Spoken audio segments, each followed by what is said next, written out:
कर देंगे। हजरत ईसा अलैहिस्सलाम ने उनके इल्जामात और धमकी का जवाब देते हुए फरमाया, तुम लोग मुझे कत्ल की धमकी दे रहे हो, ये मेरे लिए कोई मानी नहीं रखता। मैं अल्लाह का एक नबी हूं और नबी होने के नाते मेरी जिम्मेदारी है कि मैं लोगों को हक के रास्ते की तरफ बुलाऊं।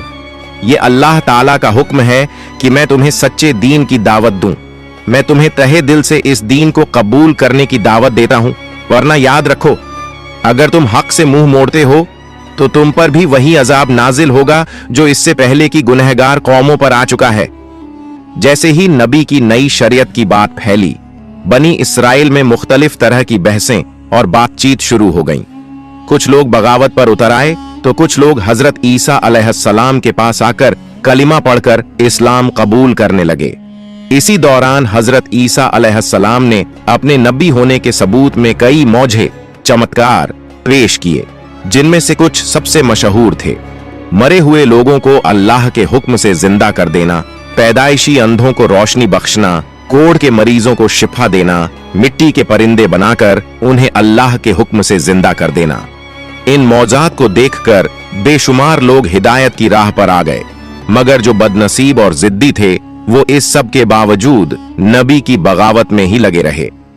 जब नबी के दुश्मन बनी इसराइल के नाफरमान लोगों ने हजरत ईसा अलैहिस्सलाम को कत्ल करने की साजिश रची, तो उनके मानने वाले मोमिन बनी इसराइली उनसे मुखातिब हुए और कहा, तुम लोगों ने इससे पहले हजरत जकरिया अलैहिस्सलाम और हजरत याहिया अलैहिस्सलाम को कत्ल किया और अब हजरत ईसा अलैहिस्सलाम को भी कत्ल करना चाहते हो। ये तुम्हारी कौम के लिए एक खतरनाक और संगीन हरकत है। इस साजिश से बाज आ जाओ। हजरत ईसा अलैहिस्सलाम बेशक अल्लाह के एक खास नबी हैं। उन्होंने तुम्हें जो मौजे चमत्कार दिखाए हैं वो उनके नबी होने के लिए काफी सबूत हैं। तुम हक को कबूल करो और इस जुल्म से तौबा कर लो। इसी तरह एक और दिन हजरत ईसा अलैहिस्सलाम एक बड़ी सी महफिल में तशरीफ लाए और फरमाया, ऐ अल्लाह के बंदों, अल्लाह ताला ने हजरत मूसा अलैहिस्सलाम की उम्मत के लिए शनिवार का दिन इबादत के लिए मुकर्रर किया था और मुझे हुक्म दिया है कि मेरी उम्मत के लिए रविवार इतवार का दिन इबादत का दिन हो। इसलिए उस दिन तमाम दुनियावी काम, कारोबार और व्यापार को छोड़कर सिर्फ अल्लाह रब्बुल आलमीन की इबादत करो। उस दिन अल्लाह की किताब की तिलावत करो, लोगों को नेकी का हुक्म दो और बुराइयों से रोकने की कोशिश करो। दुनियावी कामों में मशगूल होकर उस दिन को जाया मत करो, वरना अल्लाह ताला की नाराजगी का शिकार हो सकते हो।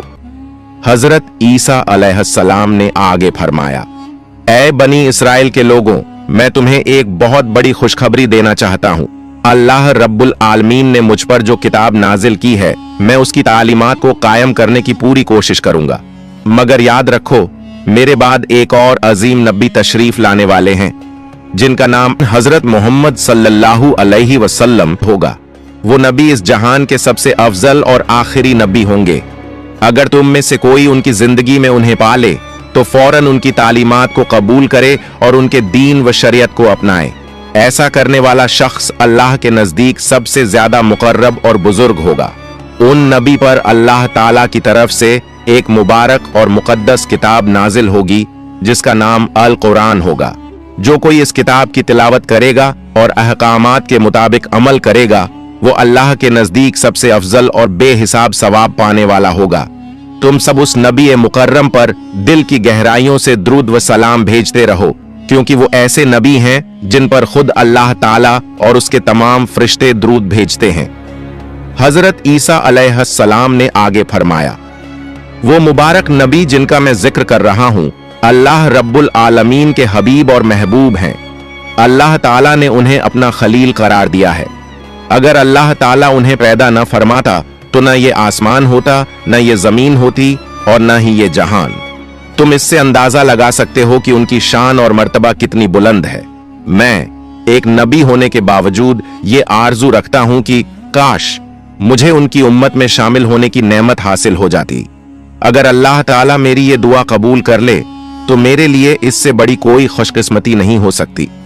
हजरत ईसा अलैहिस्सलाम की इन बातों को सुनकर कुछ लोगों ने कहा, ये शख्स तो हजरत मूसा अलैहिस्सलाम की शरीयत को तोड़कर अपनी नई शरीयत कायम करने की कोशिश कर रहा है। یہ تو ایک سازش ہے جس سے یہ سیاسی طاقت اپنے ہاتھ میں لینا چاہتا ہے، اور اس کے علاوہ یہ ایک نئے اور سب سے عظیم نبی کے آنے کی بات بھی کر رہا ہے، جس سے ہماری قوم اس نئے نبی کی طرف متوجہ ہو جائے۔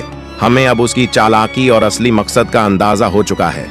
اب دیر کرنے کا کوئی فائدہ نہیں، ہمیں فوراً بادشاہ کے پاس جا کر اس کی شکایت کرنی چاہیے تاکہ اس کا کوئی ٹھوس علاج کیا جا سکے۔ اس دور میں بیت المقدس اور پورے یروشلم کی حکومت بنی اسرائیل کے کنٹرول میں تھی، اور اس وقت کا بادشاہ حضرت عیسیٰ علیہ السلام اور ان کے ماننے والوں کا سخت دشمن تھا۔ جب بنی اسرائیل کے اندر یہ بڑا اختلاف پیدا ہوا تو بادشاہ نے حضرت عیسیٰ علیہ السلام اور ان کے ماننے والوں کو ہمیشہ کے لیے مٹا دینے کا منصوبہ بنا لیا۔ بادشاہ نے ایک خفیہ میٹنگ بلائی اور اپنے درباریوں سے کہا، ہمارے بزرگوں کے دین کو مٹانے کی سازش کرنے والا یہ شخص اور اس کے